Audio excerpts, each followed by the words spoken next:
वैशाली पांडे आप सभी का एक बार फिर से अपने इस वीडियो में स्वागत करती हूँ। तो दोस्तों आज मैं बात करने वाली हूँ कि काउंसलिंग क्या है।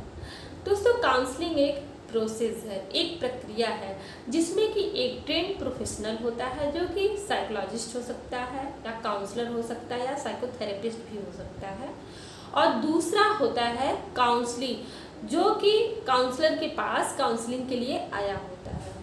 तो ये जो काउंसलिंग होता है वह अपने या फिर मैरिटल रिलेशन से संबंधित समस्याओं के साथ आ सकता है या फिर सोशल रिलेशनशिप से संबंधित कोई भी समस्या आ रही है कि वह बाहर जाता है, लोगों से एडजस्ट नहीं हो पाता या उनसे बात नहीं कर पाता है, वहाँ पे उसको एंजाइटी होने लगती है, तो उस प्रॉब्लम को लेकर भी आ सकता है। या फिर एजुकेशन से रिलेटेड कोई समस्या है उसके लिए भी आ सकता है, या फिर जॉब से रिलेटेड कोई समस्या है, जॉब नहीं चूज कर पा रहा है कि मैं किस एरिया में जाऊँ, उससे भी रिलेटेड समस्याओं के साथ आ सकता है। या फिर जॉब में एडजस्ट नहीं हो पा रहा है, जो वहाँ का सराउंडिंग है, या फिर कहीं नए एनवायरनमेंट में वो खुद को एडजस्ट नहीं कर पा रहा है, या फिर मेंटल इश्यूज हैं कोई, उसके साथ भी एक क्लाइंट काउंसलर के पास आ सकता है।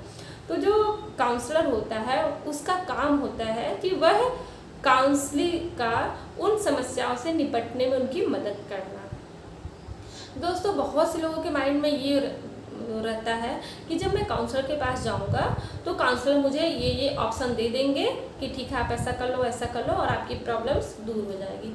तो दोस्तों ऐसा नहीं है, क्योंकि एक काउंसलिंग एक लंबी प्रोसेस होती है। तो पहले तो केस हिस्ट्री लिया जाएगा, देखा जाएगा कि आपको कहाँ कहाँ से प्रॉब्लम्स आ रही हैं, कौन कौन सी चीज़ें हैं जो कि आपको परेशान कर रही हैं, फिर आप उस पर कैसा रिएक्ट करते हो। फिर उसके बाद हम देखते हैं कि उसमें अल्टरनेटिव देखते हैं कि इसका क्या क्या सलूशन हो सकता है। फिर एक जो काउंसलर होता है वो अल्टरनेटिव देता है, लेकिन चूज़ करने का काम वो क्लाइंट का ही होता है।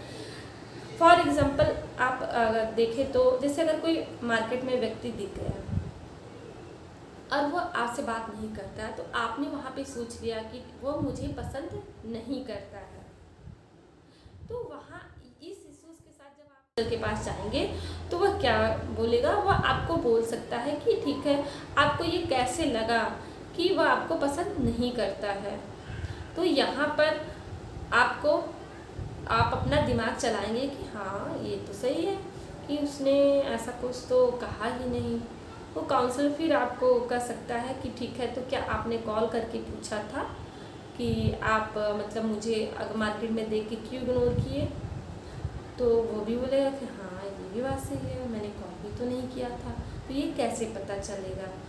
और फिर काउंसलर ये भी पूछ सकता है कि ठीक है अगर उसने आपको नहीं देखा तो आपको क्या लगता है कि क्या एक सिर्फ यही कारण हो सकता है कि आपको वो पसंद नहीं करता है, कि और भी इसके कारण हो सकते हैं। तब वो क्लाइंट खुद ही सोचेगा और बोलेगा शायद हो सकता है कि वो जल्दी में रहा हो या फिर कोई और भी प्रॉब्लम हो सकती है। मीन्स एक व्यक्ति को जो एक ही बात पर अटका रहता है उसको उसके माइंड को मल्टीफैक्टोरियल बना दिया जाता है कि वह एक बात को कई तरीके से देख सके कि क्या क्या पॉजिटिव उसके और भी ऑप्शंस आ सकते हैं।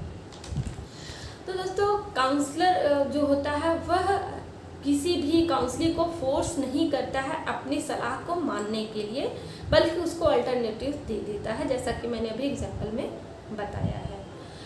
काउंसलर एक आईने का काम करता है। जैसे एक आईने के सामने आप जाते हैं और खुद को देखते हैं, फिर आपको समझ में आता है कि हो ये तो मेरा ड्रेस तो अच्छा नहीं है, आप जाते हैं उसको फिर चेंज करते हैं। फिर आते हैं आप देखते हैं को मेरे बाल भी ठीक नहीं है, ठीक है आप फिर काम करते हैं, फिर उसके बाद देखते हैं आईने में, फिर आपको लगता है कि यस इट इज़ ओके।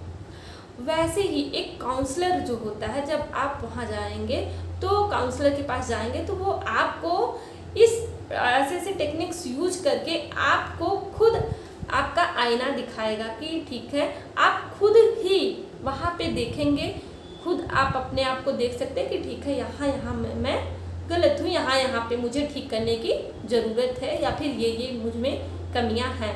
क्योंकि एक जो साइकोलॉजिस्ट होता है या काउंसलर होता है वह कभी जजमेंटल नहीं होता है, वह आपको कभी नहीं नहीं जज करेगा कि आप कैसे हो, आप अच्छे हो, बुरे हो, काले हो, गोरे हो।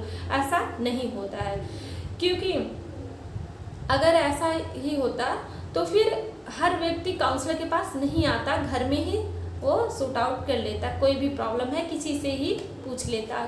लेकिन क्योंकि ये होता है कि आप उसको जानते नहीं हैं काउंसलर को, और वो काउंसलर भी आपको नहीं जानता है, तो आपको पता है कि वो आपको जज नहीं करेगा, इसीलिए आप उसके पास जाते हो।